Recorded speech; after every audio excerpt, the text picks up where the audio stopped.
and welcome to the final EWS of 2019. We're in Zermatt in Switzerland. 54 kilometers or so of racing this weekend, one day race, 5 stages and nearly 3 kilometers of descending. Believe it or not, the Matterhorn is behind that. Last one of the year, let's go up and check it out. So Chris, we are underneath the beautiful Matterhorn. It's, I'm going to say slightly cloudy, but tell us where we're going today. So 5-stage one-day race to round out the season. It's going to be really intense. There's many thousands of meters to descend even in liaison here. We're going to head up to stage 1 just up here, drop all the way down below us into the cloud. The riders are then going to climb and do stage 2 with the valley floor. Zermatt, the town's right below us. They're then going to take the lift all the way up Trocknestreck. They're going to drop stage 3, which is pure rock and tech, before a long descending liaison back into the town of Zermatt.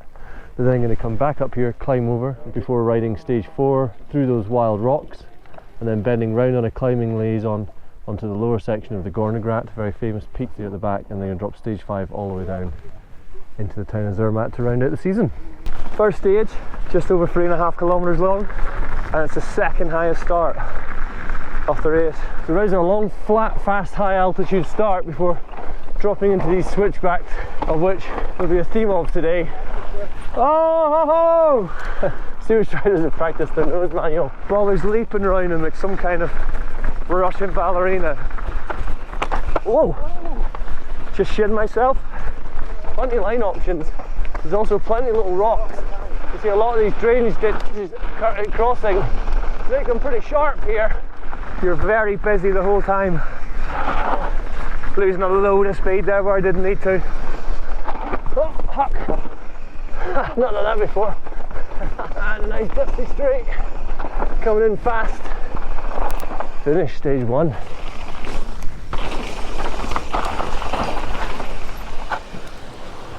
We could see some big time gaps develop right at the front of this race early on. So much going on the trail. So much of this rock you actually need to get up and over to straighten stuff out. Oh! Oh! More rock, more roll, more tech. It's not really tech. You'll be fine. Okay. He seems confident. Done. And already, I mean, we're only 1.5 stages in, but I think this is one of those races that really is going to lie in the details. Where you really need to be sharp. And it's amazing how nose manual over that into a straight line down here. Oh shit! What happened? Well, the line's totally fine, you just need to go quicker than 1 mile an hour. You're gonna go for it? Yeah, Rick. Nice! Nicely ridden, Rick. This is my last EWS course preview of the year. My incredibly patient wife is about to have our second child, so just a note to that as yet unborn child. If you are watching this, this is what I used to do before Eurovision. Oh, there's a lot going on through here. I'm constantly steering left to right, left to right. Let's go up and over this guy. The difference in carrying speed like this and not is literally millimeters up around that root pile. Just getting your wheels like there.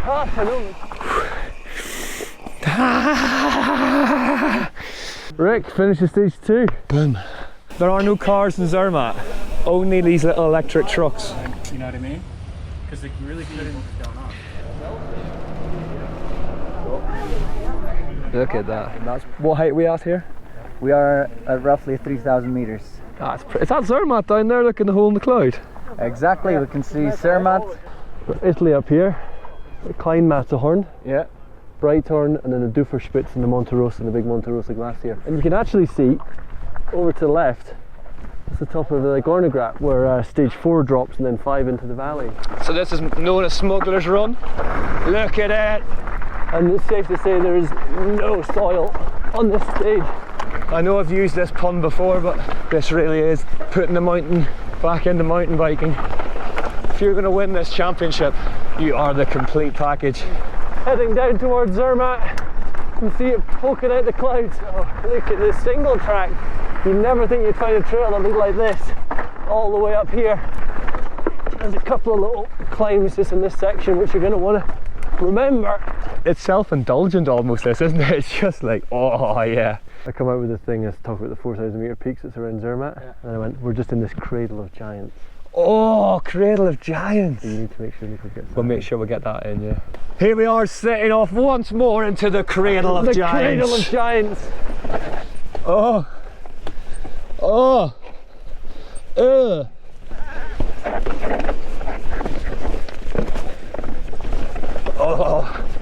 And that is where long travel 29ers are the absolute business. Interesting, yesterday at Shakedown, Jesse Melamed run the coil shock because he reckons we're high enough here. Air sprung suspension might be the consistent. It really opens up for them down here now.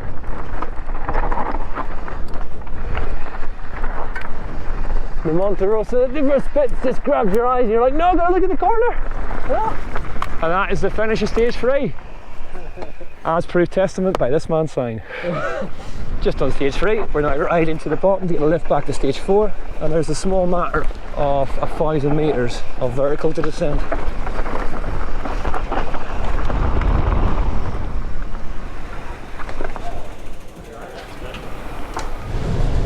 Whoa! Boom! Matterhorn. And that's how you do that. Now that's the train station. Stage 4 is called the Big Spoon. So do you want to be Big Spoon or Little Spoon? I feel like, given that we head to finale but you head home, you should decide. Well, hold on. If I go first, does that make me Big Spoon or does that make me Wee Spoon? I think you're overthinking this. Wee Spoon. I'm Big Spoon. Stage 4 then! The penultimate stage of this year's Enduro World Series. Oh, these are tighter now. An old Johnny McFront brake behind me, but plenty of rock. Oh, I don't like following that close, can't see that stuff coming up. Into a bus stop.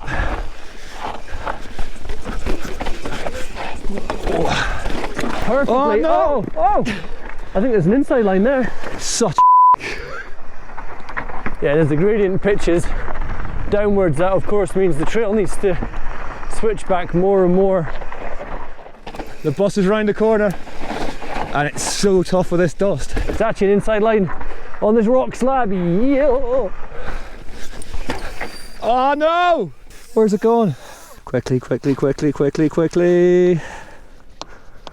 I have a feeling that this could be the story of a few riders' races this weekend. And we're back. Little rest there while Rick had to put a tube in. Sadly, there was a double slice in that tyre. There's a lot of stuff sticking up, and I think that's where Sam Hill's done so well on flats, is that his power delivery has to be immaculate or his feet will come off. This trail, just exactly not what you want to be riding when you just put a tube in. Oh, crazy pavement. Famously invented actually here in Zermatt. See the autumnal colours coming out through here. The reds and the yellows. Seeing the season change. Yeah, that's the first one of those I've got all day. Stage 4 finished. Boom. Look at the Matterhorn behind you. Here we are then, the Queen stage. So, this is the longest, toughest stage of the weekend. 770 I think vertical metres of descending. Tight switchbacks, which I still can't do. Yeah, so this stage, the Queen stage, marks the end of an incredible season where we've seen the tightest racing we've ever had. Florian leads Sam at 60 points, and there are 40 points up for this stage alone. So, if the two of them are locked together, by the time they reach here, it's anybody's card game really. And we're all busy talking about Sam versus Flo. We've got Richie Rouge here. We've got Martin Mays here, Damien Otzon's back, Adrian Day, end the tree line, stage 5 at this stage. Ah! The Enduro World Series title could well hang in the balance. So a nice easy end to a massive season. So this is it, EWS season ahead of the Trophy of Nations coming to a halt. I'm gonna be tired after that stage. I'm tired after that day, 5 stages. I am cooked after this. End of stage 5. End of stage 5. Give us a hug. What What a a day. great day, man.